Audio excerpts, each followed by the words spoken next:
The following episode deals with explicit descriptions of violence that can be disturbing or distressing to some listeners. These include descriptions of murder and torture, possible mentions of death, suicide, and rape, and sound effects that recall violence and gunfire. If you want to skip these parts of the podcast, timestamps with specific trigger warnings can be found on our website or on the description section. Please be advised. On February 17, 1981, Pope John Paul II visited the Philippines. It was the first time any pope had visited the Philippines, one of the most robustly Catholic countries in the world for the past 300 years. So people were practically feral with anticipation. Merch for the Pope sold on every street corner, tickets to see him sold out left and right, people were camping out on the streets to see him. There was one rather big problem though. It was martial law. And aside from camping in the streets, people were also dying on them. Thanks for joining us today. This is Yugto, a podcast where we get angry, tranquil but angry about Philippine history. We continue this season's theme, the martyrs of martial law, those whose stories are often denigrated by politicians today as lies. Today specifically, we're getting mad at all the Catholics who have ever supported Marcos, as he was blatantly murdering and torturing people left and right, knowing full well there was no excuse for what he was doing. Proof. Remember when Marcos, in a blatantly superficial move, decided he would lift martial law, just so he wouldn't be too embarrassed in front of the Pope? This is because he knew that martial law was seen as a great evil by people all over the world, most especially by the Vatican and the Italian government, who had seen how priests, nuns, and missionaries had been murdered left and right by his regime. The Pope was not a fool. He knew full well about the horrors of the Marcos regime. So when he got to the Philippines, to much fanfare and applause, he declined staying in the ostentatious coconut palace Imelda had built for him, effectively embarrassing her. He kept in the company of Cardinal Sin, someone vocally against the Marcoses and martial law. In the end, Pope John Paul II even said in a speech, in front of countless Filipinos and the Marcoses themselves, legitimate concern for the security of a nation could lead to the temptations of subjugating to the state the human being and his or her dignity and rights. It cannot claim to serve the common good when human rights are not safeguarded. I'm paraphrasing, and there's a ton of big words in there, but translation, he was basically saying acting to protect the state from communists can't be an excuse to be a monster to your own people. If you continue doing this, then you are probably beyond forgiveness. The Pope's influence and naming and shaming did little to sway Marcos's cold soul in the end. Marcos reinstated martial law not long after Pope John Paul II departed. Several years later, Pope John Paul II would again find himself saying the name of a religious man dead in the Philippines, Father Tulio Favalli of the PIME Fathers.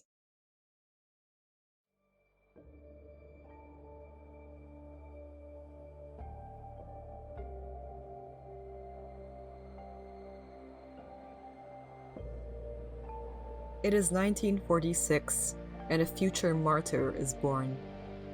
Tulio Favalli came from Sustinente, Mantova, northern Italy.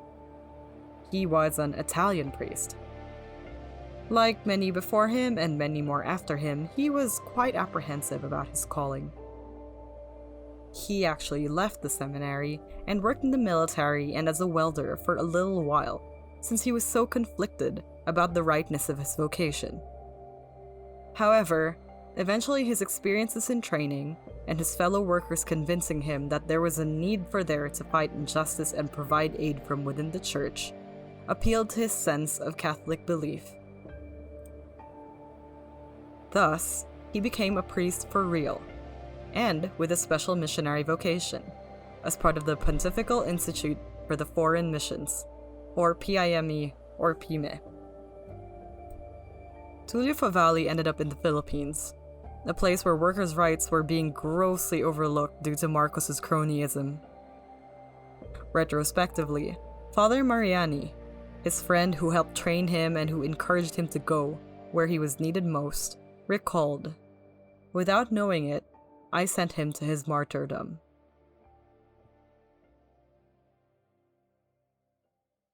Favali knew that he was not going anywhere safe, but he appreciated this.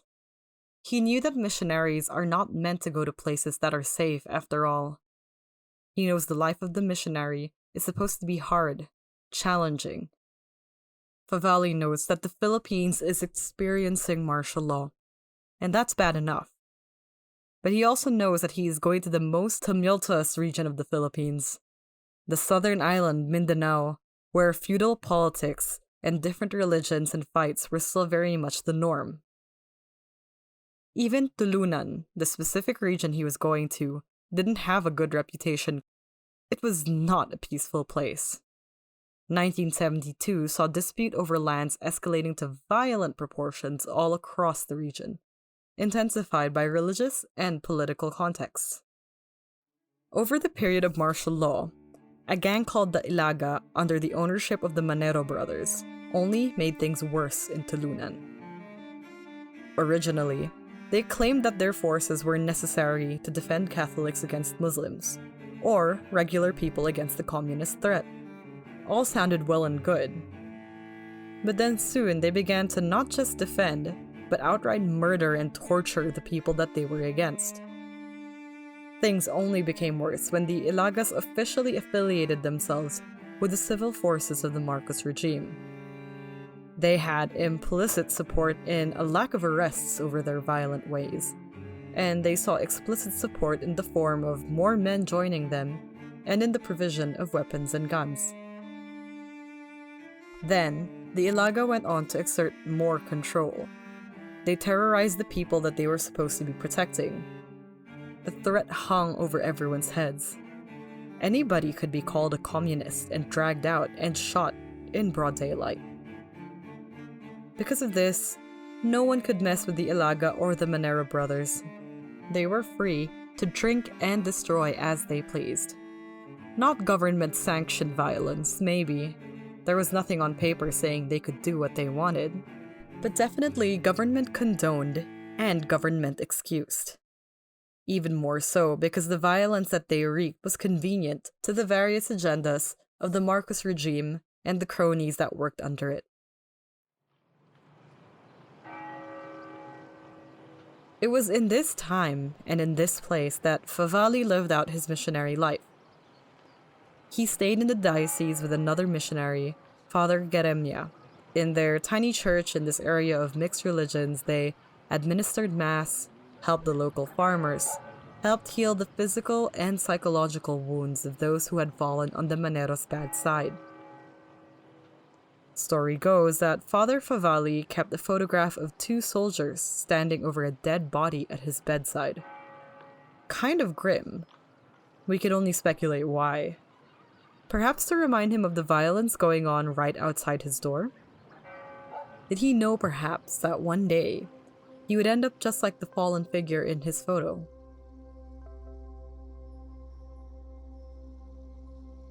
On April 11, Favali's door was practically knocked down by desperate townspeople. The Manero brothers and around 50 men had gathered on the main road near the Tulunan neighborhood, brandishing guns and smelling like alcohol. The usual. However, what was unusual and quite scary was they had hung up a list of communist guerrilla allies. They fully announced their intention to snuff these people out. As usual, they did not need proof to be able to call these people communists. What was important is that these people were shot before the day was through. Father Yeremia's name was on the list. Father Favali's was not. A man named Rufino Robles happened to be passing by at this time, maybe on his way home. He saw his name on the list, and immediately knowing that that would mean the end of his life, broke out into a run. The Maneros pursued, hooting, hollering, shooting at him, like all of it was a game. Robles took shelter in a house, where they barred the Maneros from entering.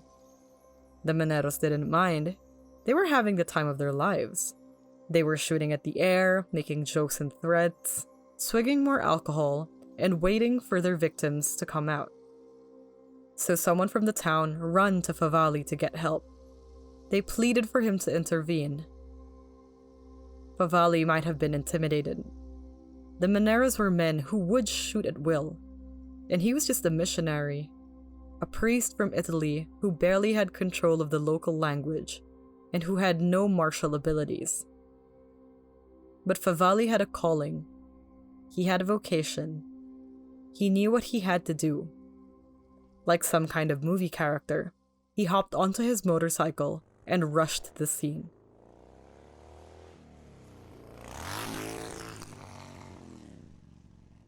Manero and his crew were likely drunker by the time Favali arrived. They had their guns out, but initially did not do anything. Perhaps one of the men recognized that Favali was not Father Gremia and therefore wasn't worth messing with, at least for a minute or so. Favali entered the house, saw to the wounded, saw that more people had joined in hiding. They were trapped here, rats in a hole. The situation was dire and dangerous. He planned to defuse the situation.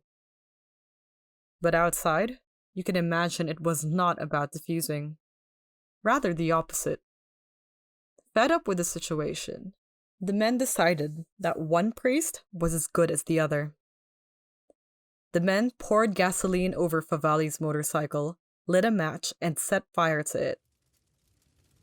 The contraption immediately went up, sending sparks into the air, casting shadows all around. Alarmed, Favali rushed out. "What have you done to my motorcycle?" he cried out in disbelief. With cold amusement, Edalberto, who had been the one to pour the gasoline, replied, "Father, do you want your head blown off?" Favali's eyes likely went wide at this statement. He opened his mouth to say something in fear and indignation, maybe in an attempt to bargain or calm the situation. But Adalberto Manero did not wait for a reply. He placed his gun right smack dab in the middle of Favali's forehead and pulled that trigger. Point blank. Favali was dead before he even likely knew what was happening. He keeled over backwards, blood exploding out of the back of his skull, to the horrified screams of everyone taking shelter in the house behind him. Favali's dead body hit the ground, redness pooling all around a mouth that was dedicated to prayer and diplomacy, a mouth that would never speak again. Manero was only entertained by the fear that had grown stronger in the air now. He shot Favali's corpse once more, theatrically, wanting to make sure that everyone in the house would have no doubt of what had just happened. Then he invited the rest of his men to empty their guns into the corpse. They did so, the gunshots harmonizing with their laughter, their hollering, against the crackling fire from the exploding motorcycle. However, Manero wasn't done yet. He was here to sow discord, to cause a scene, to make these people too afraid to ever do anything ever again, against them, the Ilaga, or against Marcos's regime. In full view of the onlookers, Manero kicked and stomped Favali's head.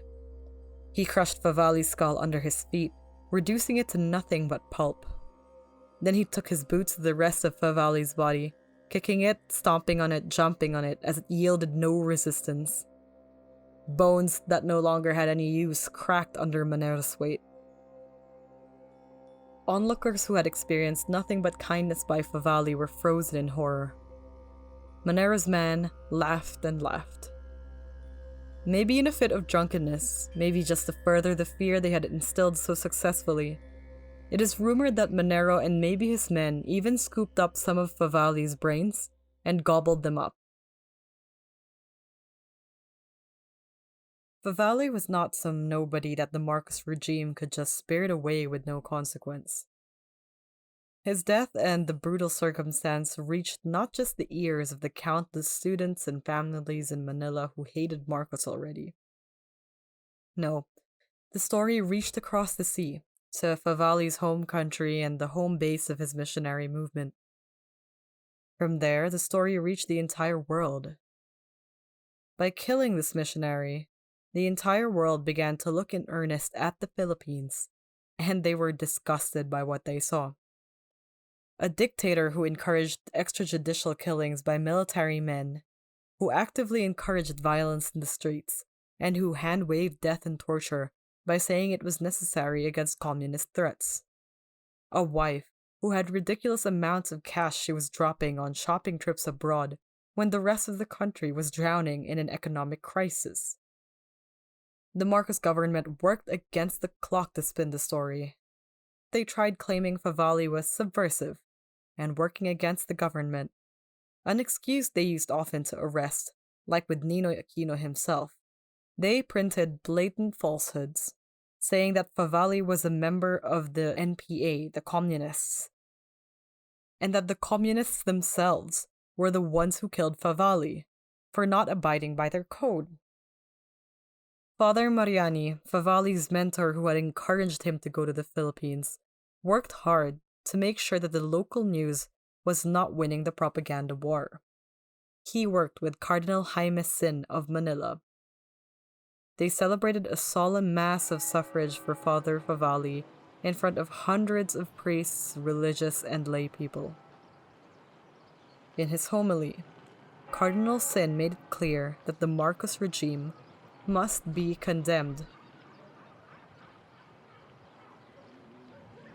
Across the sea, the Vatican and Italian government echoed these statements.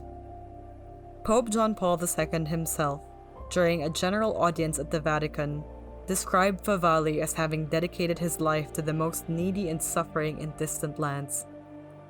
The Pope vocally mourned him, unsettling Marcos's home base. The communists are to blame story did not fly with international secular outlets either. International outlets sussed the truth out themselves. They reported that the culprits were defense forces linked to the government, as proven by the Manero brothers using specific types of guns that could only be obtained through collaboration with the Marcos regime. They talked about how Favali was just defending a family, how they mistreated his body after they shot him, how the Maneros laughed as they did it all, and how the government didn't seem to be doing anything about it. International outlets talked about how Favali's murder was just one of the many paramilitary abuses that was going on around the Philippines. The international scrutiny became impossible to escape, and the government ended up having to act to try to save face.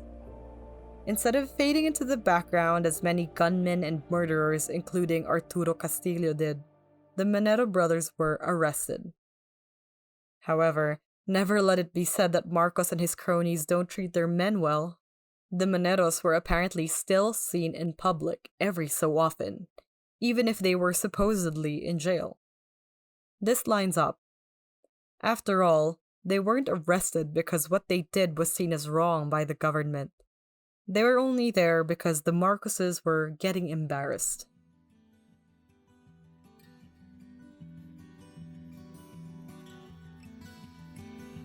It's January 17, 1981, shortly before the visit of Pope John Paul II. Martial law is lifted by President Marcos, and surely plenty of people were happy about this, hopeful that change was going to come. However, Marcos retained virtually all of his executive powers. Using the 1972 Constitution that was written in his interest, and various decrees that he had set out before he had supposedly lifted martial law, he had all the excuses he needed to retain power anyway, until he was finally removed from office in 1986, after the People Power Revolution.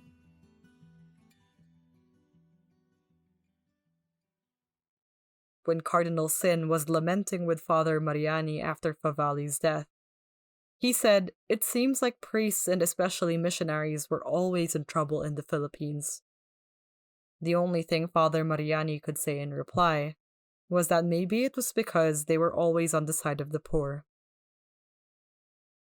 In Negros, Australian missionary Catholic Father Brian Gore and Irish missionary Father Niall O'Brien were accused of killing a mayor and being subversive to the Marcos regime.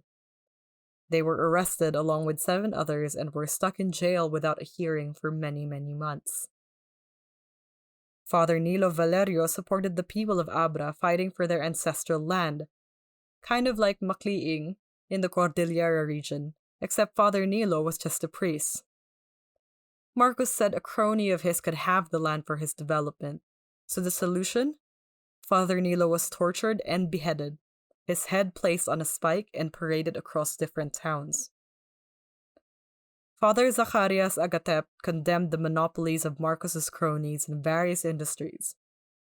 He said that these monopolies undoubtedly made Ilocos Sur and Marcos's favorite places richer, while making the poorest of the country poorer. He was arrested, and after being released later on, an unidentified gunman shot him 4 times in the back of the head in 1982. Trifonio Andres was a seminarian. While attending a wedding in 1983, 50 soldiers barged in, claiming that they were looking for communists. They arrested him and 15 others, tying him up like a pig, hands and feet together, with his eyes and mouth taped shut. His body was found with gunshot wounds and with signs of torture all over his body. These are the bloody footprints that will never wash away, though many pretended they couldn't see them, or that somehow they were worth it to get the Philippines to where it needed to go. We still see those footprints today. We walk those same steps. We remember all the people, no matter their religion or vocation, whose bodies were found with gunshots when all they wanted to do was help each of us survive those terrible martial law days. Marcos was not ignorant of these murders and in fact endorsed them when they were convenient to him or his cronies. It wasn't one of those, "if I had known Favali was in danger, I would have intervened." No. If martial law was not wrong, like many apologists claim today, there would have been no need to lift it prior to the coming of the Pope. It was only lifted because Marcos wanted to act like a good Catholic president, and neither president nor Catholic would be doing the things that he was doing if they were any good. Marcos even asked forgiveness when Pope John Paul II arrived. He said, "Forgive us, Holy Father, now that you are here.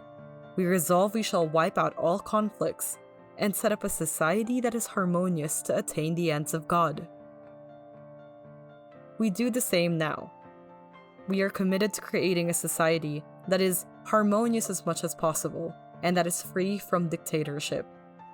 We continue to be angry for all of the people, religious or not, who were killed in those days and whose names are not remembered nowadays. We say their names out loud and we do not forget them.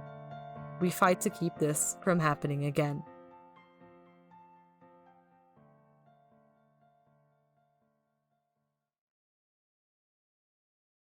Thank you for listening, remembering, and getting angry with us today. Yugto is narrated, researched, and written by Sunny and is supported by the Work in Progress team. Sources and any subsequent correction of facts for the episode can be found on the website. Support us on Spotify, Anchor, and YouTube, or email us for any questions at whipinc.ph@gmail.com.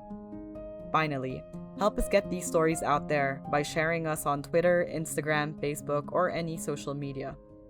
Join us next fortnight for another episode, and remember, activism is not terrorism. Truth is not terrorism. See you next time and keep fighting the good fight.